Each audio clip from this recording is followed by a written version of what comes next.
Previously, we transformed Mars into the solar system's largest construction site.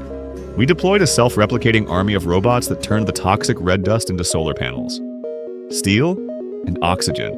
We built the heart of a civilization before a single human could safely take off their helmet. We established the first industrial footprint on a world that hasn't seen an upgrade in 4 billion years. It was the ultimate unboxing video, but for a whole planet. We watched as millions of metallic ants hummed across the red dunes, turning a dead rock into a buzzing workshop. But despite our shiny new factories, buzzing drones, and miles of solar film, Mars is still a frozen, airless tomb. It is like having the world's most advanced kitchen but no electricity, and the thermostat is stuck at absolute zero. Okay, not quite that cold, but you get the point. We have the tools, but now we have to use them to solve the most fundamental problem of all.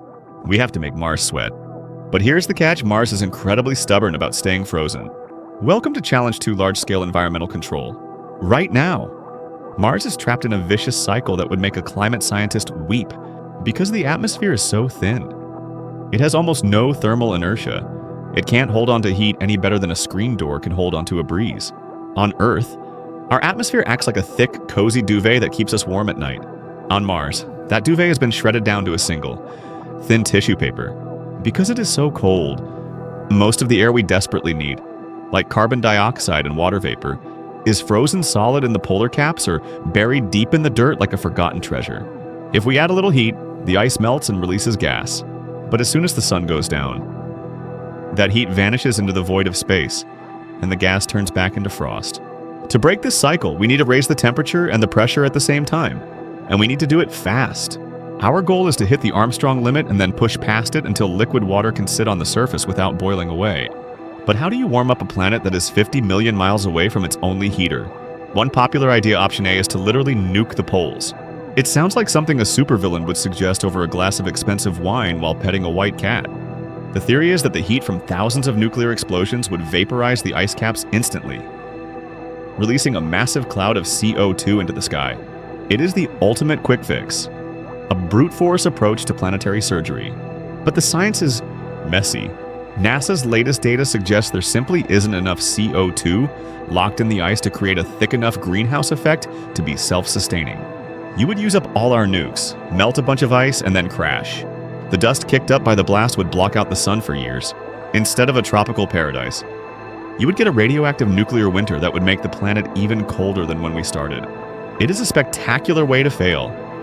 And frankly, we have better things to do with our uranium, like powering the actual machines that work. So we switched to the option that can actually work, option B, the super greenhouse strategy. Instead of trying to find CO2 that might not be there, we are going to manufacture our own super gases and use giant mirrors to focus the sun's energy like a magnifying glass on an ant. We are talking about perfluorocarbons, or PFCs. These are synthetic gases that are thousands of times more potent at trapping heat than CO2. On Earth, they are a climate nightmare, a toxic byproduct we try to ban because they refuse to leave the atmosphere. On Mars, they are our best friends, the literal breath of life. They are heavy, they are stable, and they don't destroy ozone. They work by plugging the infrared windows in the atmosphere, the specific wavelengths of light where heat usually escapes into space. They are the perfect blanket for a shivering planet. First, we build what we need. Then we deploy it where it matters. Then we test it until it stops failing. Then we scale it up. And finally, we make it boring. The process begins with our massive industrial base from Challenge 1. We repurpose our automated factories to mine fluorine and carbon directly from the Martian crust minerals that have been sitting idle for eons. Then, we build hundreds of massive PFC chimneys, towering structures that look like futuristic volcanoes, pumping these super gases into the atmosphere 24/7. Then, we launch a fleet of ultra-thin, kilometer-wide orbital mirrors made of aluminum foil produced right there on Mars. These aren't just orbiting mirrors, they are statites, solar sails that use the pressure of sunlight to hover permanently over the poles. Then, we position these statites to reflect concentrated sunlight onto the frozen CO2 and water ice, melting them gently and steadily instead of blowing them up.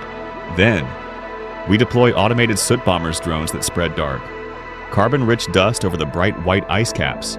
This reduces their albedo, or reflectivity, so they stop acting like a giant mirror and start absorbing heat like a black asphalt road in July. Then, We monitor the planetary feedback loops with a global satellite grid, adjusting the gas mix in real time to prevent runaway storms or local overheating. Finally, as the temperature hits a tipping point, the hidden reservoirs of CO2 in the Martian soil, the regoliths start to outgas on their own, doing the heavy lifting for us. It's like the planet is finally waking up from a 4 billion year nap. But then, we hit a wall. Nature doesn't like being told what to do by a bunch of clever apes and their robots. As the planet warms, the thermal gradient between the equator and the poles will shift, potentially triggering massive, centuries-long dust storms that cover the whole world in a brown haze. These aren't your average Earth storms, these are monsters that can block out 99% of the sunlight. These storms could choke our solar panels and block the very mirrors we need to keep the process going, potentially plunging Mars back into a deep freeze. If we pump too much PFC too fast, we might accidentally disrupt the chemical balance of the upper atmosphere, creating a toxic smog that we can't get rid of, or worse. The outgassing from the soil might happen too slowly, leaving us with a lukewarm planet that still has the pressure of a vacuum, a tepid nothing. We are playing with the climate of an entire world, and there is no undo button. If we mess up the math, we could turn Mars into a pressurized pressure cooker like Venus, or a world of permanent, planet-wide hurricanes. Would you do it? Would you leave Earth behind to live in a world where the sky is a hazy purple and the ground is constantly shaking from the pressure of a returning atmosphere? It sounds like a sci-fi nightmare, but the payout is huge. By the end of this phase, we unlock the ability to walk outside without a pressurized suit. This is a massive psychological win for humanity. You would still need an oxygen mask, and the air would feel like you were standing on top of Mount Everest while someone sits on your chest, but your blood wouldn't boil. Your eyes wouldn't pop. You could wear a heavy, heated parka and some goggles instead of a bulky, fragile spacesuit. For the first time, humans could feel the Martian wind on their skin without dying instantly. Imagine standing on the rim of Valles Marineris. The air is now thick enough to carry sound for miles, something impossible on the Mars of today, where a scream is barely a whisper. You can hear the low rumble of a distant landslide or the hum of a passing drone. The sky is no longer a pale pink, it's a deep, bruised violet, filled with heavy clouds of water vapor. Liquid water begins to collect in the ancient craters, forming the first Martian seas in billions of years. It's not Earthish yet, but it's a world that is trying to be alive. You can see the first muddy rivers carving through the red canyons, carrying the minerals that will eventually feed the first Martian forest. Ignoring the scale, the physics checks out, but the clock is moving at a geological pace.